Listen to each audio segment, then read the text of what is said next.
అతల Vihari news ఛానల్కు స్వాగతం. ఈనాటి ముఖ్యాంశాలు. చిత్తూరు జిల్లా పొంగనూరు భారత చైతన్య యువజన పార్టీ రామచంద్ర యాదవ్ నామినేషన్.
నమస్తే.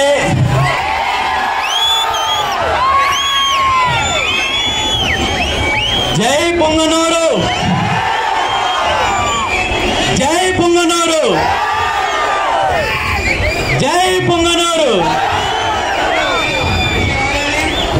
పొంగనూరు నియోజకవర్గానికి గత దశాబ్దాల కాలం నుండి పట్టిన రాజకీయ గ్రహణాలని వదిలించడానికి ఇక్కడ విచ్చేసిన పెద్దలకు, నా అన్నదమ్ములకు, అక్క చెల్లెళ్లకు, యువతకు, రైతులకు, ప్రతి ఒక్కరికి పేరు పేరున హృదయపూర్వక నమస్కారాలు తెలియజేస్తున్నా.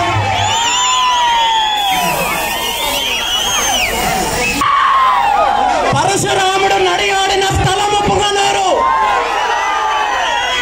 పొంగనూరు ప్రాంతానికి, పొంగనూరు నియోజకవర్గానికి ఆంధ్రప్రదేశ్ రాష్ట్రంలో ఒక గొప్ప చరిత్ర ఉంది. చూసాము, పార్టీలను చూసాము. జిల్లాలో మన చుట్టుపక్కల నియోజకవర్గాలన్నీ అన్ని రకాలుగా అభివృద్ధి చెందుతున్నాయి. ఈరోజు మనకు పక్కనున్న మదనపల్లి నియోజకవర్గం కానీ, పలమనేరు నియోజకవర్గం కానీ జిల్లాలో మిగిలిన నియోజకవర్గాలన్నీ కూడా పారిశ్రామికంగా కావచ్చు, వ్యవసాయ పరంగా కావచ్చు, అదేవిధంగా పాడి పరిశ్రమ కావచ్చు, డైరీలు కావచ్చు, అన్ని రకాలుగా అభివృద్ధి చెందుతుంటే మన పుంగనూరు నియోజకవర్గం మాత్రము దశాబ్దాల కాలం నుండి దోపిడీకి, దౌర్జన్యాలకి, వలసలకు మారుపేరుగా ఉండిపోవడానికి కారణం ఎవరనేది మీ అందరికీ తెలుసా అని ఈరోజు అడుగుతున్నా. పుంగనూరు నియోజకవర్గం ఏమైనా అటవీ ప్రాంతంలో ఉందా లేదా ఎడారి ప్రాంతంలో ఉందా? మరి ఈరోజు ఈ ప్రాంతంలో చదువుకోవడానికి మంచి కాలేజీలు లేవు. ఉద్యోగాలు చేయాలంటే పక్క రాష్ట్రాలకి, పక్క ఊర్లకి వలసలు వెళ్ళాలి. ఇక మరి రైతుల పరిస్థితి తీసుకుంటే ఎంత దీనమైన స్థితిలో ఉందో ఈరోజు మనందరికీ తెలుసు. ఇక్కడ ప్రధానంగా వర్షం మీద ఆధారపడ్డ రైతులకు నీళ్లు లేక పాడి పరిశ్రమ ద్వారా కుటుంబాన్ని పోషించాలనుకునే వేల మంది రైతులకు పాడి రైతుల మీద జరుగుతున్న దోపిడీ ఎలా ఉందో ఈరోజు మనం చూస్తున్నాము. పుంగనూరు నియోజకవర్గ అభివృద్ధి, పుంగనూరు నియోజకవర్గ సమస్యలు పక్కన పెడితే గత 15 సంవత్సరాలకు ముందు వరకు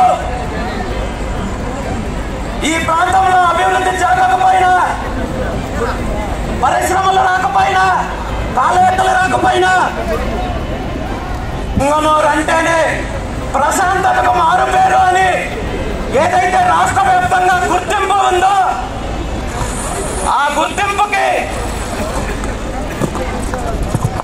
15 సంవత్సరాలకు ముందు ఈ నియోజకవర్గానికి వచ్చిన ఒక వలస నాయకుడి వల్ల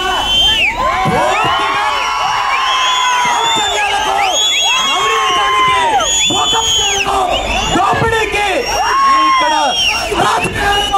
నిలయమైందనే విషయము అందరికీ తెలుసు. ఆ నాయకుడు ఎవరనేది మీ అందరికీ తెలుసు. మరో 18 రోజుల్లో ఈ పుంగనూరు నియోజకవర్గానికి కాబోయే మాజీ ఎమ్మెల్యే, రాష్ట్రానికి కాబోయే మాజీ మంత్రి పెద్దిరెడ్డి రామచంద్రారెడ్డి అనే విషయం ఈరోజు చిత్తూరు జిల్లా ఈరోజు పుంగనూరు నియోజకవర్గంలో ఎన్ని రకాలుగా దోపిడీలు జరుగుతున్నాయో, దౌర్జన్యాలు జరుగుతున్నాయో, భూకబ్జాలు జరుగుతున్నాయో, అరాచకాలు జరుగుతున్నాయో మనందరికీ తెలుసు. కేవలము తన అధికారాన్ని 2019 నుండి ఈ రోజు వరకు పుంగనూరు నియోజకవర్గము ఏమాత్రం అభివృద్ధికి కృషి చేయకుండా వేల కోట్ల రూపాయలు దోపిడీ చేసిన ఘనత కేవలం ఈ పెద్దిరెడ్డి రామచంద్రారెడ్డి గారిది అనే విషయం ఈరోజు మీరు గమనించాలి. తన అధికారాన్ని పెట్టుకొని నియోజకవర్గానికి ఏ ఒక్క పరిశ్రమ తీసుకొని వచ్చి కనీసం 100 మందికి ఉద్యోగ అవకాశాలు కల్పించాలని చెప్పి ఈ ప్రాంతంలో ప్రధానంగా పండించే చెరుకు, చింతపండు, మామిడి లాంటి రైతుల కోసం ఏ ఒక్క 3 సార్లు పుంగనూరు నియోజకవర్గ ప్రజలు ఓట్లు వేసి మీకు అధికారాన్ని ఈరోజు ముఖ్యమంత్రి జగన్మోహన్ రెడ్డి గారి నాయకత్వంలో రాష్ట్ర వ్యాప్తంగా అరాచకాలు చేస్తున్న పెద్దిరెడ్డి రామచంద్రారెడ్డి గారు, అతని కుటుంబ సభ్యులని నేను ప్రశ్నిస్తున్నాను. మరీ ముఖ్యంగా 2019లో అధికారంలోకి వచ్చిన తర్వాత పుంగనూరు నియోజకవర్గంలో అంబేద్కర్ గారు రాసిన రాజ్యాంగాన్ని తొంగలో తొక్కి తన సొంత రాజ్యాంగాన్ని అమలు చేస్తూ పుంగనూరు నియోజకవర్గం తన బాబు సొమ్మనుకొని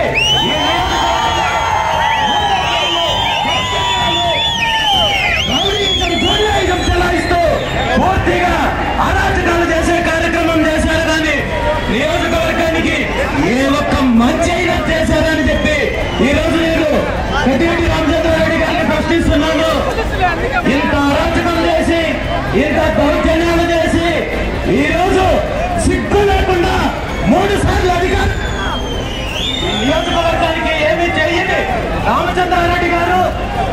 మళ్ళీ నాలుగోసారి నాకు ఓట్లు వేయమని చెప్పి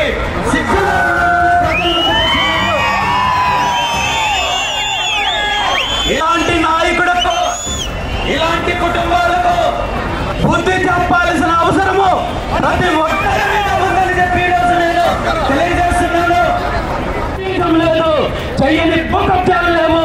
ఈ రోజు ప్రతి ఒక్కరిని ఏ విధంగా వేధిస్తున్నారు, మరీ ముఖ్యంగా తమ సొంత డైరీ ద్వారా సదము సోమల ప్రాంతంలో ఉన్న పాల రైతులను, పాడి రైతులను ఏ విధంగా దోపిడీ చేస్తున్నారు నియోజకవర్గ ప్రజలకు తెలియంది కాదు. అతని అరాచకాల మీద, అతని దౌర్జన్యాల మీద పోరాటం చేసిన వాళ్ళకి, ప్రజా వ్యతిరేక విధానాల మీద పోరాటం చేసిన వాళ్ళని ఏ విధంగా తప్పుడు కేసులు పెడుతున్నారు, ఏ విధంగా పోలీసులను ఉపయోగించి, రెవెన్యూను ఉపయోగించి అనగదొక్కే కార్యక్రమం చేస్తున్నారు. గత 5 సంవత్సరాల నుండి మీరందరూ కూడా చూశారు. మనం ఇచ్చిన అధికారము, 3 సార్లు ఓట్లు వేసిన అధికారము, తన కుటుంబము, తన అనుచరులు అభివృద్ధి చెందడానికి, దోపిడీ చేయడానికి, దౌర్జన్యాలు చేయడానికి అధికారాన్ని ఉపయోగించుకున్నారు. కానీ నియోజకవర్గ అభివృద్ధి కానీ, నియోజకవర్గంలో రైతుల మంచి కోసం కానీ, నియోజకవర్గం మంచి కోసం కానీ పెద్దిరెడ్డి రామచంద్రారెడ్డి గారు చేసిన కృషి ఏమీ లేదనే విషయాన్ని ఈరోజు పొంగనూరు నియోజకవర్గ ప్రజలు గుర్తించాలని చెప్పి సందర్భంగా నేను తెలియజేస్తున్నాను. ఇంత దోపిడీ చేస్తూ, ఇంత అరాచకాలు చేస్తూ మళ్ళీ ఈరోజు ప్రజలకు వచ్చి సిగ్గు లేకుండా నాకు ముఖ్యమంత్రి అయ్యే అర్హత ఉందని నియోజకవర్గం మాట్లాడుతున్నారు. ఈరోజు పెద్దిరెడ్డి రామచంద్రారెడ్డి గారు సింహాలంటూ తన చెంచాలు, తన అనుచరులు చెప్పుకుంటూ ప్రజల్లోకి వెళ్ళి ఈ నియోజకవర్గానికి ఏ మంచి చేశారని అడిగితే మీరందరూ కలెక్టర్ పెట్టుకుంటారని చెప్పి సందర్భంగా పెద్దిరెడ్డి రామచంద్రారెడ్డి గారి అధికారుల్ని, వాళ్ళ చెంచాలని నేను ఈరోజు ప్రశ్నిస్తున్నాను. ఒకరితో మోదీ తన రాజకీయంగా ఎదిగాడు, తన ఆర్థికంగా ఎదిగాడు, తన దోపిడీ కోసం అన్ని రకాలుగా ప్రలోభాలకి, అన్ని రకాలుగా కాళ్ళ దగ్గర పేరాలు చేసి, చీకటి రాజకీయాలు చేసి ఎదిగారు తప్ప ప్రజాబలంతో కానీ, ప్రజల మద్దతుతో కానీ రామచంద్రారెడ్డి గారు తన రాజకీయ జీవితంలో ఏ రోజు తన విజయం సాధించలేదని చంద్రబాబు నాయుడు గారు మొట్టమొదటిసారి ముఖ్యమంత్రి అయినప్పుడు పెద్దిరెడ్డి రామచంద్రారెడ్డి గారికి సంబంధించిన కంపెనీలు చేసిన కాంట్రాక్టులకు బిల్లులకపోతే ఆనాడు చిత్తూరు జిల్లా ప్రపంచంలోనే ముఖ్య అప్లికేషన్లు ఆయన ద్వారా మాజీ ముఖ్యమంత్రి చంద్రబాబు నాయుడు గారి కాళ్ళు పట్టారు.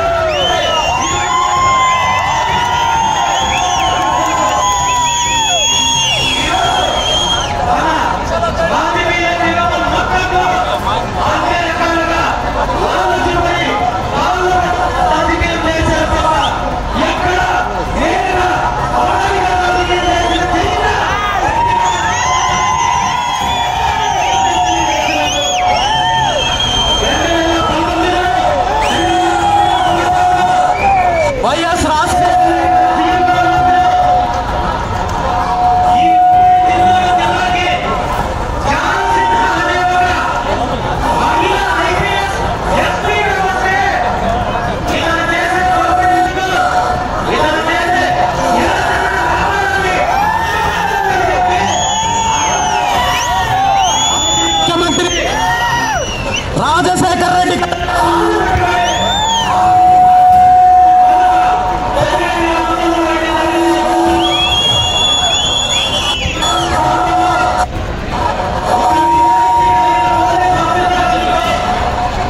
తన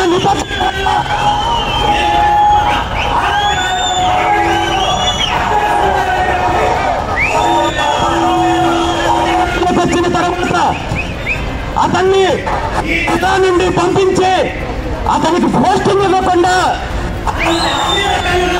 వేధింపులకు గురి చేసి చివరికి స్థాయికి తీసుకొచ్చిన చరిత్ర పెద్దిరెడ్డి రామచంద్రారెడ్డి గారికి అతని కుటుంబం చెప్తున్నాను. ఇదే పొంగనూరు నియోజకవర్గంలో ఈ రాష్ట్రంలో మద్యం పంపిణీ పైన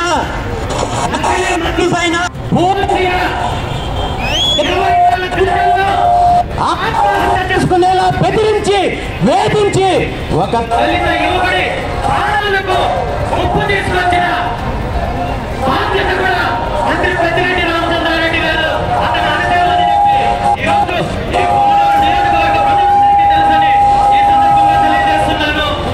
ఆ దళిత యువకుడు అదే పార్టీకి సంబంధించిన ఆ పార్టీ సొంత ఎంపీ మేనల్లుడమైనప్పటికీ కనీసం ప్రశ్నించాలనే విషయాన్ని ఈరోజు మీ అందరికీ తెలియజేస్తున్నాను.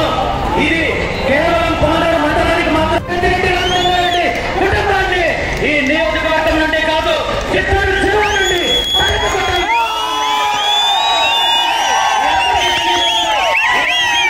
ఈ రెండు పార్టీల వల్ల పూర్తిగా రాష్ట్ర రైతులు యువత రాష్ట్రం మొత్తం నష్టపోవడంతో పాటు రాజధాని లేని ఒక చిత్తలేని రాష్ట్రంలో మిగిలిపోవడానికి కారణము తెలుగుదేశం ప్రభుత్వము, వైఎస్ఆర్ కాంగ్రెస్ పార్టీ ప్రభుత్వాన్ని ఈ రోజు రాష్ట్ర వ్యాప్తంగా ప్రజలు ఈ రెండు పార్టీలని చేదరించుకుంటున్నారు. కాబట్టి ఈ రాష్ట్రంలో ఒక ప్రజా రాజకీయం దిశగా ఒక ప్రత్యామ్నాయం కావాలి, పేదల రాజకీయం కావాలి అనే ఆలోచనతో అనే ఆశయంతో ఆవిర్భవించిన భారత చైతన్య యువజన పార్టీ తరఫున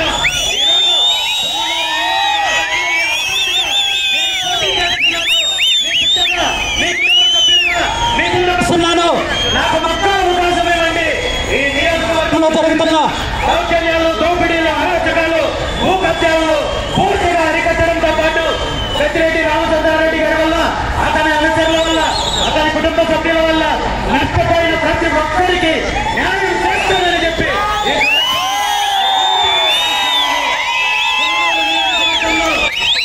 ఎమ్మెల్యేగా నాకు ఒక్క అవకాశం ఇవ్వండి. నియోజకవర్గంలో ఉన్న సుమారు 50,000 మందికి పైగా రైతులకు ప్రతి ఒక్కరికి, ప్రతి రైతు కుటుంబానికి ఒక పాడి ఆవు ఉచితంగా ఇచ్చే అందరికీ పాటిస్తున్నాను. అదేవిధంగా నియోజకవర్గంలో ఉన్న 6 మండలాల్లో కూడా ఒక్కొక్క మండలంలో ఒక్కొక్క పాల డైరీని స్థాపించి నియోజకవర్గంలో పాడి రైతుల అభివృద్ధికి, పాల పరిశ్రమ అభివృద్ధికి కృషి చేస్తానని చెప్పి ఈ సందర్భంగా మీ అందరికీ మాటిస్తున్నాను. దాంతోపాటు నియోజకవర్గంలో పూర్తిగా పారిశ్రామిక అభివృద్ధి కోసం కృషి చేసి వచ్చే 5 ఏళ్లలో సుమారు 20,000